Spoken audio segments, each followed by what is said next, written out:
हज़रात, आप सुन रहे हैं Razvi network international Islamic website बफैज़े रूहानी हुजूर अल्लामा व मौलाना अलहाज अशाह हुसैन अहमद रज़वी रहमतुल्लाहि अलैहि। यहाँ यूट्यूब पर जो भी चीज अपलोड होती है उससे हमारा मकसद और मिशन एक ही है कि मसलको मजहब का तहफ़्फ़ुज़ हो, लोग अपने बुजुर्गों के अक़ाइद व अफ़कार से वाबस्ता रहें और बिलखुसूस नौजवान नस्ल जो रोज बरोज नजदी मुल्लाओं और सुलह कुल्लियों की गुमराह बातों को सुनकर अपना ईमान, अपना अक़ीदा खराब कर रहे हैं, वो उनको पहचान कर मसले के आला हज़रत को समझें और अपने ईमान को बचाएं। अगर आप हजरात भी अपने यहाँ की कोई कॉन्फ्रेंस, जलसा, कोई प्रोग्राम रज़वी नेटवर्क पर अपलोड करवाना चाहते हैं तो रज़वी नेटवर्क के बानी जनाब अलहाज शेख सज्जाद हुसैन रज़वी से राब्ता कायम करें।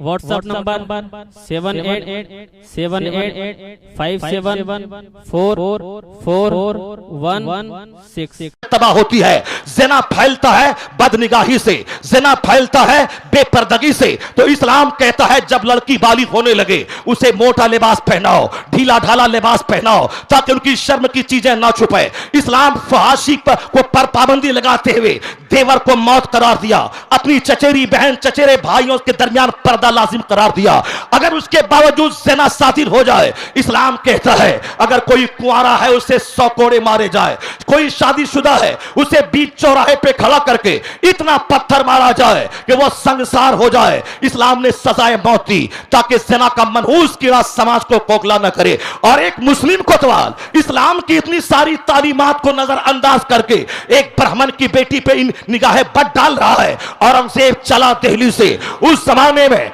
घोड़े पर सवार होकर कई दिनों के बाद बनारस पहुंचा। उन्होंने मामला की जांच की और अपने शहर कोतवाल को हाथी के पांव में बांधकर उसे सजा दी, उसकी बदनिगाही और बदनीयती की। जब ब्राह्मण की बेटी को इंसाफ दिला दिया, उन्होंने चैन की सांस ली, एक गिलास पानी पिया। उन्होंने कहा कि आज मेरा कलेजा ठंडा हो गया, मैंने एक ब्राह्मण की बेटी को इंसाफ दिला दिया। तो आज लोग मुझे गाली देकर कलेजा ठंडा करना चाहते हैं, और कल जब मैं इंसाफ दिलाता था एक ब्राह्मण की बेटी को तब मेरा कलेजा ठंडा होता था।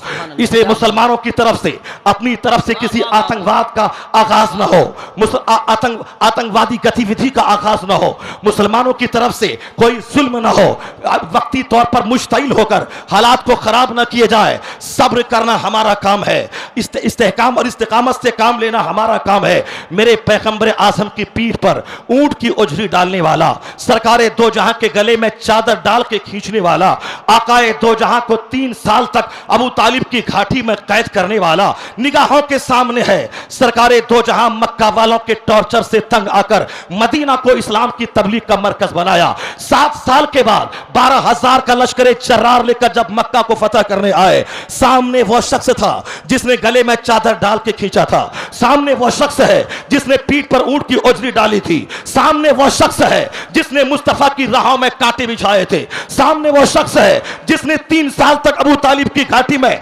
खानदाने बनु हाशिम का सोशल बाइकाट, समाजी मुकातिया किया था। उस जगह कोई दूसरा दुनिया का दानिश्वर रहता, दिल खोल कर बदला लेता, चुन चुन कर कांटे बिछाने वालों को कत्ल करता, चुन चुन कर ऊंट की उजरी डालने वालों के घरों में आग लगाई जाती। मगर नेपोलियन बोनापार्ट, अमेरिका का दूसरा दानिश्वर, इंग्लैंड का दूसरा दानिश्वर कहता है, वो कहता है अगर कोई दूसरा विक्टोरियस, दूसरा फातेह मोहम्मद की जगह होता तो पूरा मक्का जल जगह होता। लेकिन मुस्तफा इसलिए महान है, अपने जानी दुश्मनों को आम माफी का ऐलान कर दिया है। सरकार की इस बुलंद अखलाकी को देखकर हिंदुस्तान का गांधी कहता है, अब तक मैं गलत फहमी का शिकार था कि इस्लाम तलवार के बलबूते पर फैला है, लेकिन आज मैं कह सकता हूं जब मैंने कुरान का हिंदी अनुवाद पढ़ा, अब मेरे सामने सच्चाई वाज़ेह हुई है। इस्लाम जुल्म की बुनियाद पर नहीं बल्कि मुस्तफा के अखलाक की बुलंदी और अपने पैगाम की सच्चाई की बुनियाद पर अरब से निकला है, बादल बन के पूरी दुनिया पे छा गया है। आज मुस्तफा के दीवानों पे पे लाजिम है अपनी बद अखलाकी को छोड़ें। चिड़चिड़ापन और जिद जो हमारी गुट्ठी गुट्ठी में आ गया है, यह जिद की खसलत, यह गुरूर की खसलत, यह तकब्बुर की खसलत, आने वाले लोगों से अपना चेहरा बिगाड़ कर मिलने की आदत, इन तमाम बुरी खसलतों का खात्मा हो।